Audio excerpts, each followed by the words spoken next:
Shane White, and this is The Process.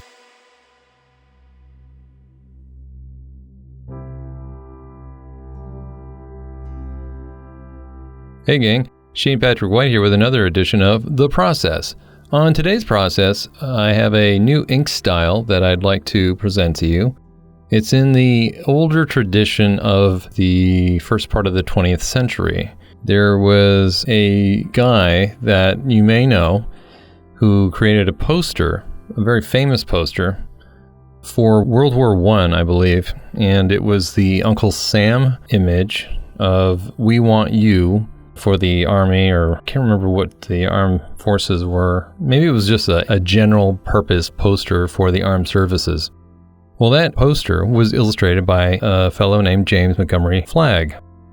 And personally, I am not a fan of his painting work. It's one of those things that he's a watercolorist. That doesn't mean he was a bad painter just because he was a watercolorist. But his paints were not as strong as his ink work. And if you see these examples that I have here, you'll see the energy and the vibrancy of his characters comes through in the line work. And I think that's what he's most noted for.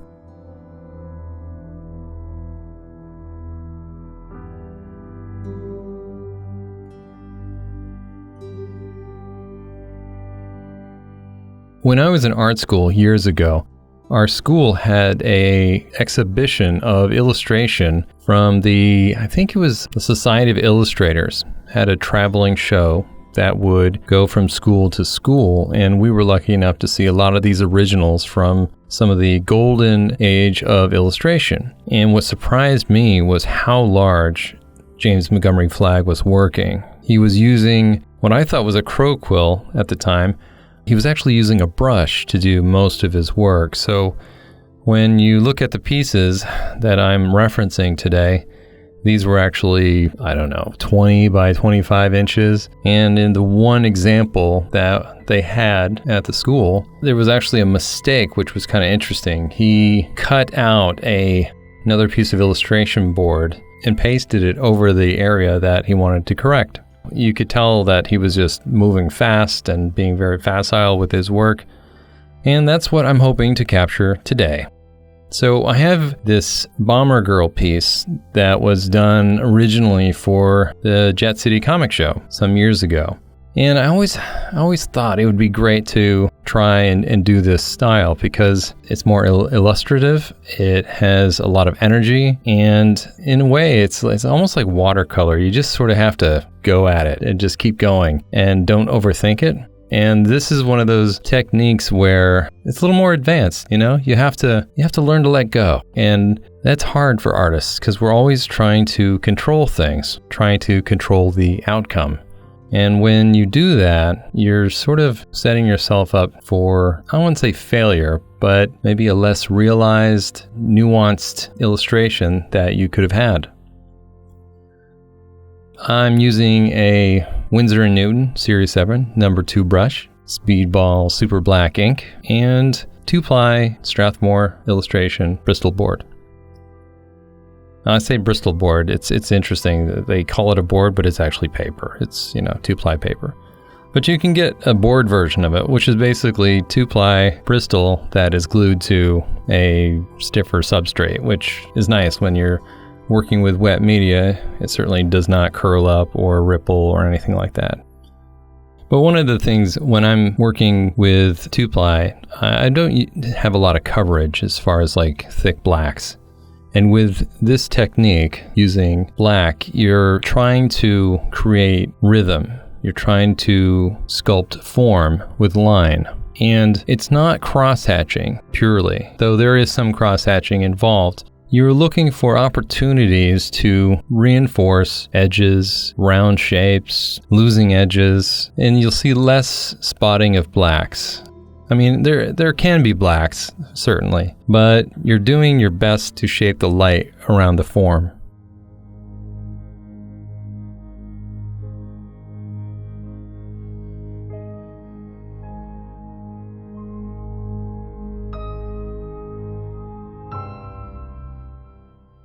Now, because I've never done this before, I'm just kind of going at it cold turkey. It's a little unnerving, but I'm one of those people who like to risk a little bit, who like to just put themselves out there on the edge. And it's weird because I'm very risk averse. But in this case, it's like, what are the stakes here? No one's going to die. I might ruin the illustration, but I know I can always fix it. I'm never too far away from figuring out how to back out of a tough situation. At the very least, I can always print something off and, like James Montgomery Flagg, cut out the fix and paste it over.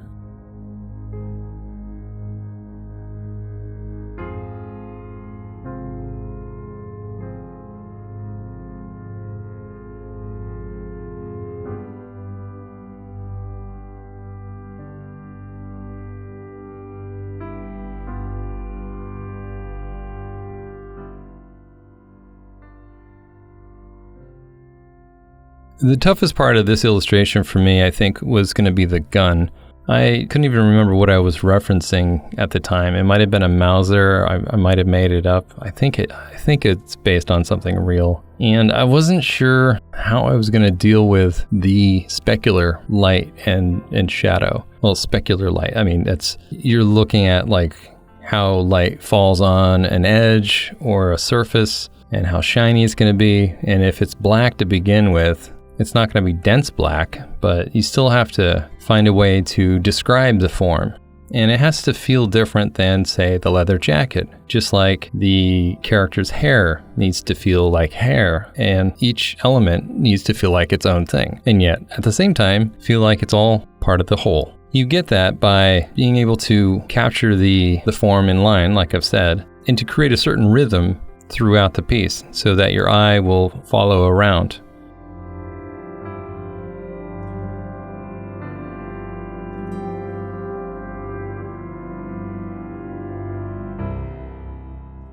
Now, admittedly, I feel, as I'm going through this, I'm feeling like I'm just throwing slop at this. I'm doing my best, but I can tell that even though my confidence is kind of wavering at times, I'm looking at it and I'm like thinking, if I did this maybe 2 more times with 2 more illustrations, I might have a handle on this technique. And what was interesting about the time period that this technique was being used is a lot of people were also using crow quill.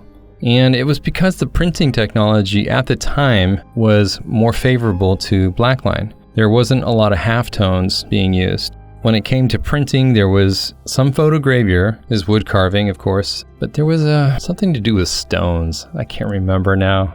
Maybe it wasn't even stones, but anyways, they would have printing plates that would be etched. And it was a lot easier to etch based on line work. But if you're trying to do something that's like, say, a watercolor wash, it was going to be a lot harder because they had to figure out how to screen the wash, which was continuous, into dots that made it look like it was continuous.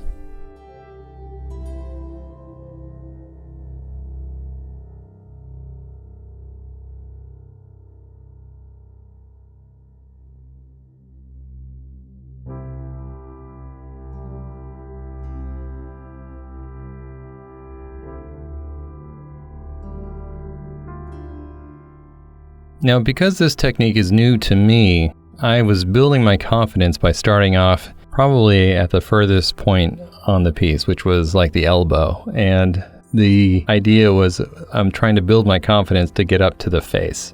Because if you screw up the face, well, then everything else, it doesn't matter how well it's rendered. I figured, well, maybe if I get the face right, then, people will overlook some of the mistakes that I made in the actual jacket and gun and everywhere else. It's funny because it's like, even after I finished this piece, I went back in and I kept touching it, kept trying to figure out, I could add a little more shadow here. But that's the thing. It's a slippery slope. You want to start fixing things.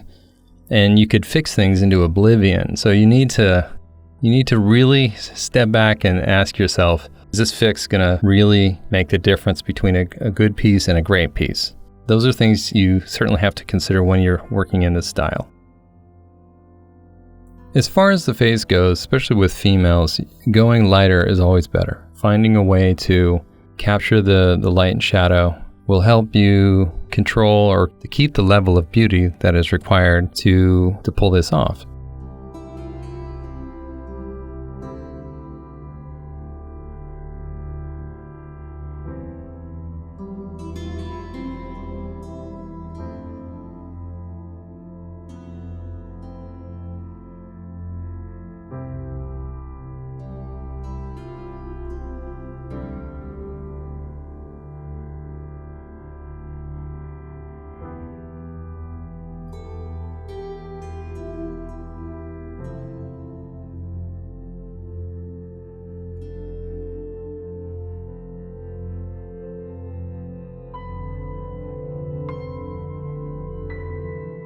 Now, oddly enough, when I drew this, I didn't have any reference, so I wasn't using a reference at the time, but suffice it to say, this is not too dissimilar from my wife. For whatever reason, she must have been the muse that day, and I had her in mind, and once you start drawing, you just can't stop, and you're just like, well, yeah, okay, that's the red squirrel. I inked this before in a more traditional comic style, and she's been using that face as her avatar for one of her social media sites. I'm hoping that she swaps it out for this one, because I think this is a lot better. And the thing is, too, this is also worth noting, and especially it's a good way to discipline yourself. If you can ink it once, you can ink it twice, and you can actually do better the second time. As hard as it was the first time around, you will find that it's a lot easier, and your results you'll have learned things. And this is really, really important. And I think if you try it at least once, just try it once, you'll find that it's like, hey, this is familiar territory, and I wasn't sure what I was going to do here. So I tried it once. I didn't like the way I did it. Let's try it a different way.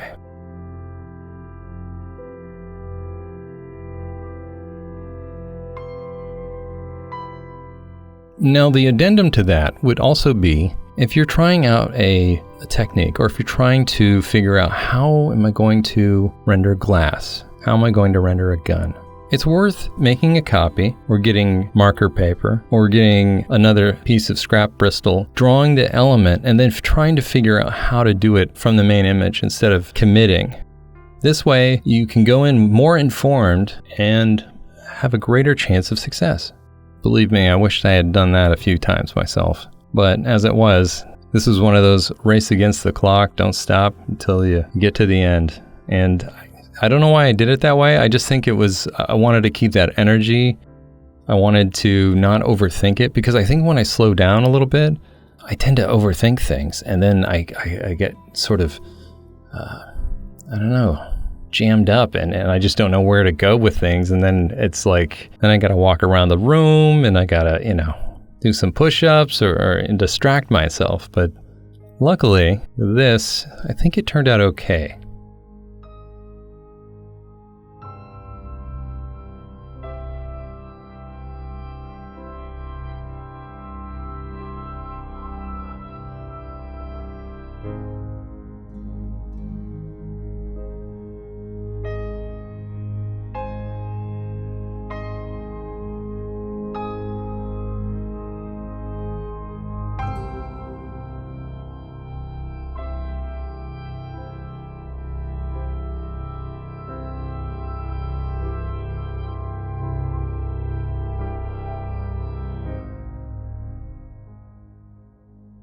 I really like this technique a lot, and I'd love to revisit it again using some kind of more modern subject matter. I always thought it would be interesting to take modern subject matter and then use an old technique like this and see what kind of results you get. Yeah, keep that in mind if you're out there and wanting to try this technique.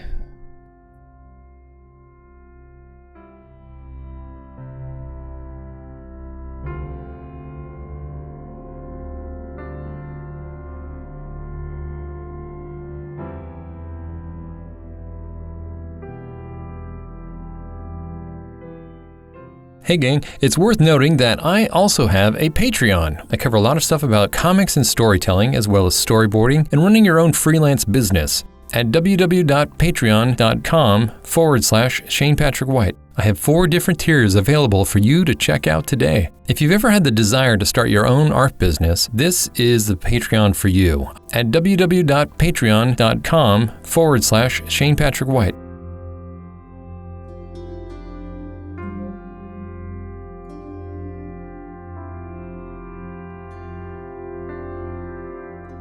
As always, thanks for watching.